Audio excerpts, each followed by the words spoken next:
If you have chronic low back pain, then I'm about to show you what I think is one of the best exercises you can do to overcome your chronic low back pain.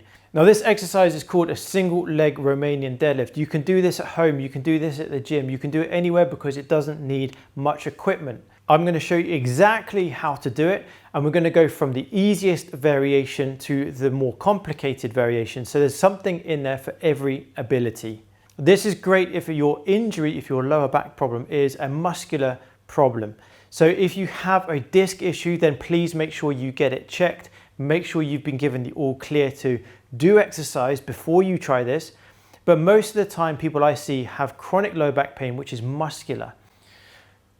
So let me briefly explain why I think this is one of the best exercises for people with chronic low back pain. And I'm going to keep this really brief, so I'm not going to go into too much detail. Now, essentially, people with lower back pain, especially chronic low back pain, tend to be quite weak in their lower back muscles, their glutes and the hamstrings. This exercise will work all three of those muscle groups. So it will strengthen your hamstrings, it will strengthen your glutes, and it will strengthen your lumbar erector spinae. As you get stronger in these muscles, they're going to become more functional, they're going to become stronger, and they're going to help to protect you in the future. So not only are they going to help you overcome chronic back pain, but they're going to prevent back pain from coming back. As long as you can keep these strong, then you're less likely to have back pain again in the future. So there's three variations you're going to go through. I would suggest starting with the simplest version first. So what you're going to do is find yourself a step with one, so you stand quite close to the step, and then with one foot, just step back. Keep this foot on the floor for now. Then with a soft bend through the knee, you're going to lean forward, keeping your back straight, touch the step in front of you, pause, and then come up with control. As you come down, make sure you're not falling down. So you're coming down with control, pause, and then come back up. As this exercise gets easier, then you can take this foot, so the back foot, this will come off the floor, and then you keep that leg straight behind you, again with a soft knee, and then come up. So think of yourself like a seesaw. So your leg and your body are all one line, one straight line. So this leg comes back and your body comes down.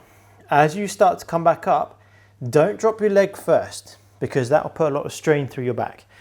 So as you come back up, drop your leg down as you lift from the chest and then repeat.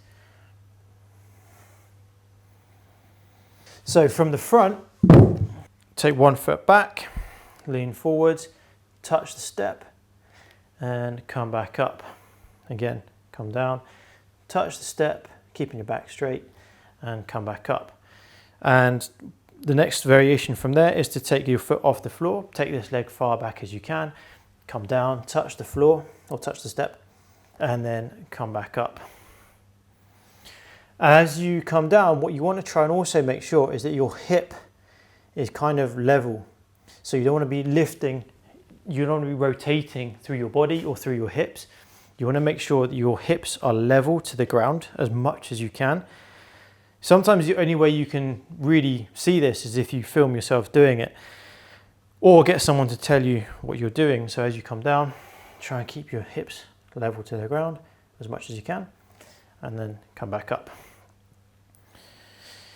Once you've done that for a while, and you find that relatively easy, what you can then do is start adding some weight. So I would use 2 dumbbells, and from here, same thing, but just without the step. Come down, pause, and then all the way back up. Now, if this is the first time you've done this exercise, then it can be quite difficult. A lot of my patients can sometimes go into cramp. So what I would suggest, if this is the first time you're doing this exercise, then start off with only maybe 5 repetitions on each side. Start with the easiest variation first. Now this may be too easy, in which case then go up to 10, that's fine. Aim for a maximum of 10 repetitions. As you have done this once and you've done this a few times throughout the week, then the next time you come to do it in the next week, then add in a second set. So you're still on the easiest variation first, because you don't want to overdo it. You don't want to overload your lower back. If you do too much, then potentially you could risk having a recurrence of your lower back pain. So start with the easiest variation, start with 10 repetitions or up to 10 repetitions. The next week, then you go into two sets, and you do that maybe 3 times throughout the week. Then once you've done that, then you can go into 3 sets, still with the easiest variation first. Once you've done that and you've got familiar with that, you've got comfortable, you can do that, you can complete the 3 sets of 10, then you can go into the next progression, which is the single leg. So the one with the leg up in the air. So you can do 10 repetitions of that, only 1 set. Then the next time you come to do it, if you found it quite easy, then you can do the second set and then of course build up to the third set. So what you're doing here is gradually increasing the difficulty of the exercise. You're not overloading, you're not doing too many sets in one go.